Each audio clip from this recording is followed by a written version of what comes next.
உதயநிதி ஸ்டாலின் துணை முதலமைச்சர் உட்கார்ற நியாயம். சரி, உன் புள்ள உட்காரான், நான் தப்பு சொல்ல உட்காரட்டும்.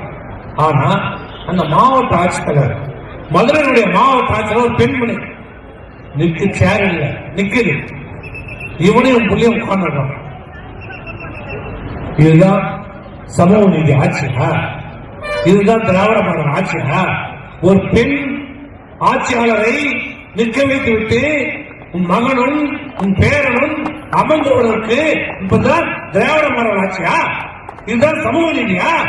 இதுதான் பெண்களுக்கு நீங்கள் கொடுக்கின்ற மரியாதையா? இன்னொருத்தம் ஒரு மந்திரி இன்மநிதி பேண்ட்ல தூசு தட்டி விடுறோம். அவர் சொல்றார், அந்த தூச தட்டி விடுற அந்த 18 வயசு 20 வயசு நிரம்பாத சிறிய வயதுக்கு அந்த இன்மநிதிய பேண்ட்ல தூச தட்டி விடுற அந்த மூர்த்தி தான் ஒரு 10 நாளுக்கு முன்னாடி பேசுறார். அவன் யார் தெரியுமா?